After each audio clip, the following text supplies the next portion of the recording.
Welcome, ladies and gentlemen, to this edition of the 700 Club. You know, if you were like me, this impasse is ridiculous. What the Democrats have done is just shocking. And the president walked out of a meeting and said, I was just a waste of my time. It wasn't a temper tantrum. He gave them all candy before they started. But nevertheless, I mean, it's ridiculous. Now, here's the solution, folks. There's no question that the President of the United States, the chief executive, can declare an emergency. There's no question about it. He has that power. And some of these congressional Republicans say, well, we're going to sue. Well, what is your standing? How have you been injured? How can you be a plaintiff? How can you have standing? The answer is they can't have any standing.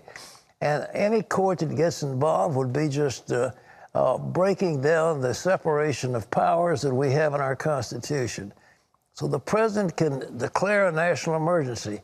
When he does, he can say, I need money that's already been appropriated into the defense budget. There's at least $10 billion in there for military construction. He can say, I need to construct something down on their southern border, and I'm going to take about $5 billion of it, and I'm going to build a wall. There's no question he can do it.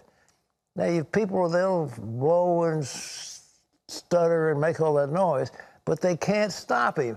And I cannot imagine any court, with the possible exception of somebody out in the Ninth Circuit, who would try to come out legally and say he can't do it. Because he can. He's chief executive officer. So he declares an emergency, takes funds that are already appropriated for military construction, and he says, this is for the military, and I'm going to build a wall. So he builds the wall. Then what happens? He goes to the Democrats and he says, look, I want a deal on DACA. I want to get those undocumented workers, those dreamers. I want to give them legal status, which they don't now have. I want a law about that. And then I want some appropriations for more judges, for more border agents, and for some drones. I don't want any more wall. I've got the wall already. He does that, and the government opens up again, and everybody gets happy. That's what can be done. But we cannot have any more of this nonsense. And the president is obviously frustrated, and the American people are frustrated, because this is posturing. When you consider that Schumer and Pelosi and all those people have already had a chance to vote and voted for a huge appropriation for border security, much more than what's being discussed now. They've already voted for it. Obama voted for it. Bill Clinton, in his State of the Union address, talked about the necessity of closing our border. It was just, and they've all been for it. The only reason they're not for it now is because Trump wants it, and so they want to frustrate him. We can't have that. When one branch of the government wants to frustrate the other one, let's work for America, for heaven's sakes. Terry. Doesn't look like that's going to happen anytime soon. Well, it might if he does what I'm saying. If he just takes a bold move and says, all right, I'm going to do it, and I'm going to build the wall, and here's the money, it's already been appropriated, it'll work. Well, he's a president of bold moves, and after yesterday's fruitless meeting, he walked out.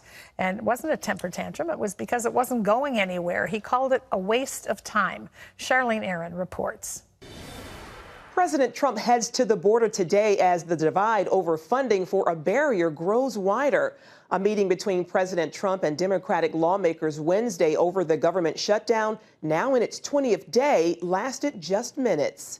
The president abruptly ended the meeting because Democrats refused to discuss funding a border wall. They demanded once again that before any negotiations could begin, that we would have to agree to reopen the government. Unfortunately, the president just got up and walked out, and we saw a temper tantrum because he couldn't get his way. GOP Minority Leader Kevin McCarthy says it didn't happen that way. Not once have the Democrats offered anything back.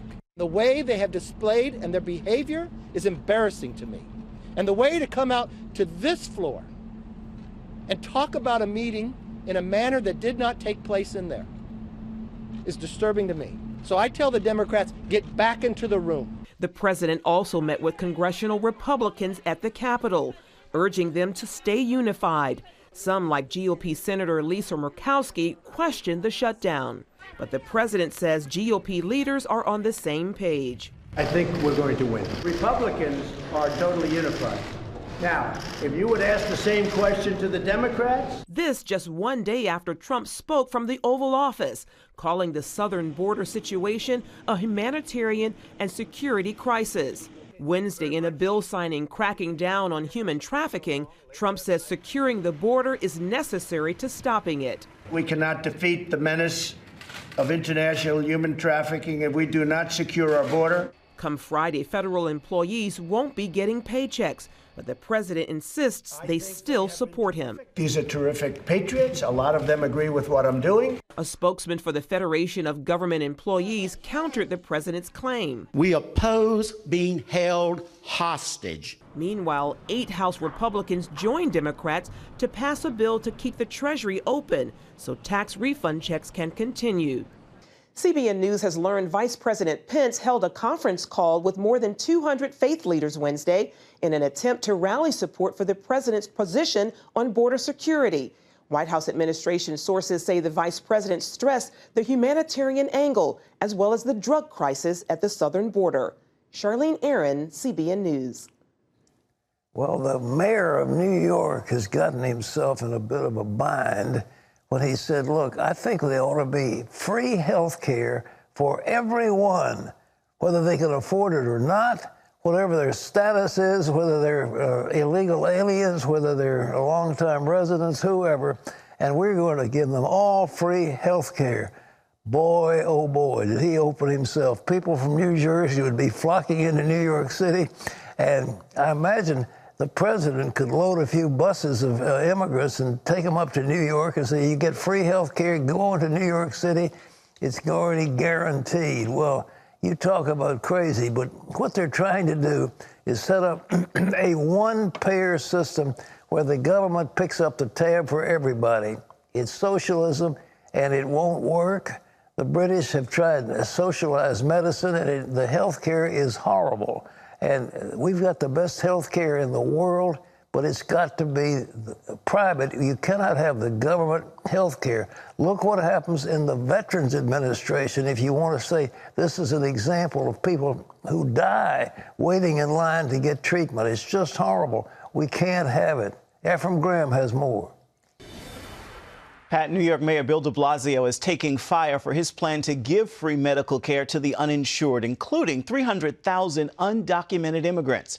NYC Care will cover medical costs from pediatrics to geriatrics for anyone who can't afford insurance, regardless of ability to pay or immigration status. De Blasio said it should be a model for the nation.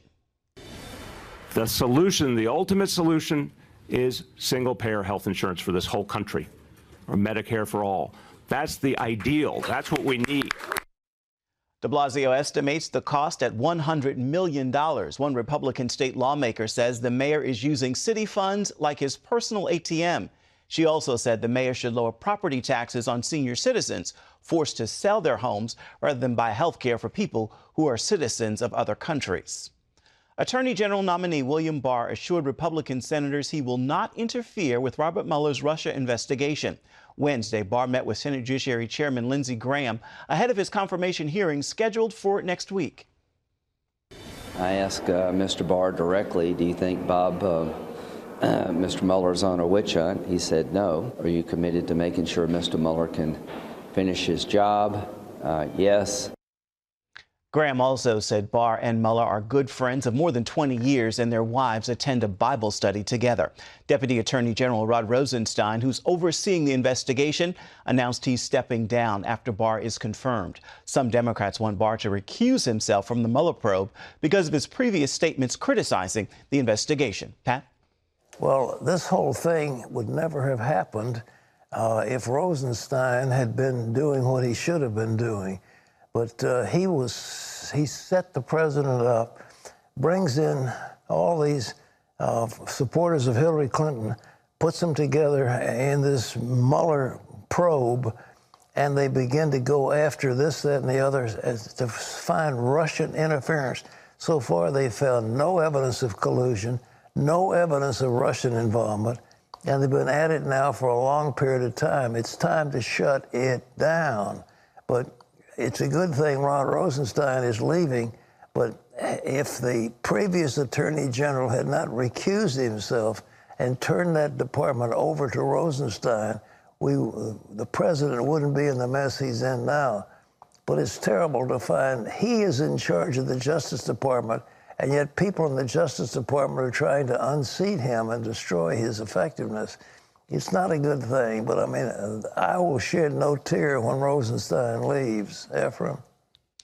Pat, U.S. Secretary of State Mike Pompeo is in Egypt today, meeting with President Abdel Fattah el-Sisi. He's also making a Middle East policy speech in Cairo. It's part of a 9-nation tour in the region promoting the administration's hard line on Iran. Wednesday, he made an unannounced stop in Iraq. In Baghdad, Pompeo met with several Iraqi leaders, including Iraq's president, prime minister, and foreign minister. The Iraqi leaders expressed gratitude for U.S. support, saying it is crucial in the fight against the Islamic State group. The secretary also went to the northern city of Erbil, where he met Kurdish President Barzani. Pompeo's trip comes as the U.S. tries to address questions over a planned U.S. troop withdrawal from Syria. As President Trump is slowing his plans to pull U.S. troops out of Syria, all eyes are on Turkey. America's NATO ally is anxious to rid its neighbor of Kurdish fighters, and it's pushing back against U.S. concerns about protecting the Kurds. Now Syria's Christians fear what a Turkish invasion will mean for them when the U.S. leaves. CBN's Jennifer Wishon explains. For President Donald Trump, getting U.S. troops out of Syria fits neatly into his America First foreign policy. But I don't want to be in Syria forever. It's sand, and it's death. But as the U.S. prepares to draw down, Assyrian Christians fear they'll be wiped out as Turkey eyes a new opening to go after its foe, the Kurds. In an open letter to the world, Syriac Assyrian Christians write, 100,000 Syriac and other Christians will be killed or driven away if Turkey invades. Turkish jihadists hunted down the Christians and Yazidis of Afrin in northwest Syria. They will do the same again, but at a much wider scale. They're referring to the ongoing cross-border operation into the Kurdish city of Afrin, launched by Turkey in March. And it's not just the Turkish military. Christians fear Turkey's Islamist agents, who have no respect for religions outside of Islam. Aykan Erdemir is a former member of Turkey's parliament and current senior fellow at the Foundation for Defense of Democracies. Will we see jihadists coming back, enslaving religious minorities, killing them, destroying churches, talking about the extinction of an ancient way of life? We're talking about, Christianity in its cradle, Yazidism in its homeland being completely destroyed. It's interesting because just last month, H.R. 390 became law, which says the State Department shall identify threats of persecution, genocide, crimes against humanity, and war crimes against members of Iraq or Syrian minority religious or ethnic groups. Does that, what's going on with the U.S. and the threat that you've just laid out, does that contradict this? I think we're sending mixed signals, certainly. Turkey has a growing notorious reputation when it comes to religious freedom. In its latest report, the U.S. designated Turkey a Tier 2 country of concern when it comes to allowing Christians and other religious minorities to practice their faiths freely. Still, President Trump is standing firm on his decision to bring U.S. troops home. What's the solution here? What can be done? In the Middle East, there's no such thing as vacuum. The moment you create a vacuum, you can be sure that Iran will be there, their proxies will be there. You can be sure that there will be Sunni jihadists there and their patrons as well. And also Russia. One option would be for the U.S. to recognize Kurdistan as a nation. But like everything in the Middle East, Erdemir says that's complicated because large populations of Kurds are spread across a number of countries, including Iran. For now, it appears U.S. policy is putting 2,000 years of Christian history and tradition at risk. Jennifer Wishon, CBN News. There is reason for concern. Pat? Thanks, Jennifer. I totally agree with what you just said. Ladies and gentlemen, the answer, very simply, the Kurds are peace-loving people. They want a Republican or Democratic type of government. They are our strong allies. The Peshmerga has fought beside us for years, and they deserve treatment. We cannot abandon the Yazidis. We cannot abandon the Christians, and we cannot abandon the Kurds. So what's the answer? They have a country. All the president's got to do is issue a proclamation that he, in his opinion, the government of the United States now recognizes a homeland for the Kurds in what is called Kurdistan. And that includes northern Iraq, it includes northern Syria, and the territory they already have under their government with the headquarters in Erbil. It would be a simple thing to do. It's something that's got to be done. And then to say, if there is an unprovoked attack against the Kurdish nation of Kurdistan, we will consider it an attack against the United States. And then we arm the Kurds. We don't send the weapons to Baghdad anymore. We send it to Erbil, and we send it into northern Syria, and we say, here are the weapons. You defend yourself, and then our troops come home. It would be a great move, and we've got to see that done. We recognize a nation of Kurdistan, and then those Kurds can take care of themselves if we give them the necessary weapons. So let's hope. But otherwise, there's going to be a bloodbath. You remember what they did to the people who were the progenitors of our dear friends who came over to this country, who were forced out because of the genocide of the Kurds, of the Turks, I should say, against the Christians years and years ago. That spirit is still there, and we cannot allow it to come back and gain ascendancy in the Middle East. We can't do it. And Erdogan has insulted Bolton. He's insulted Trump. And he's acting, I mean, he literally made fun of John Bolton, the representative of the United States. We can't have that happen. Ephraim? Pat, turning now to some health news here at home. A milestone in the fight against cancer in America. The death rate from the disease has decreased for 25 years in a row. The National Cancer Society reports death rates have fallen 27% since the early 1990s. Much of that is due to people quitting smoking. The lung cancer death rate among men has dropped nearly 50% since 1991, and the rate of prostate cancer deaths dropped by more than half in the last 20 years. However, cancers linked to obesity are seeing a higher death rate, including pancreas, liver, and uterine cancer. Pat, back to you. Well, that's an encouraging thing. You know, we realize that as long as a large majority of the population were smokers, we couldn't deal against it. But once the population smoking began to drop below 50%, then below 40%, then below 30%, the law and the lawsuits against the tobacco company began to bite, and people began to realize that smoking caused cancer. So they're stopping smoking, but the detection rates of cancer are just wonderful, and I'm thrilled to see that. It's really true, it is. And I think people are changing lifestyles. Yeah. You know, there's a lot of information about what we eat, when we eat. A lot of it delivered here on this program. Deliver all the time. We're delivering.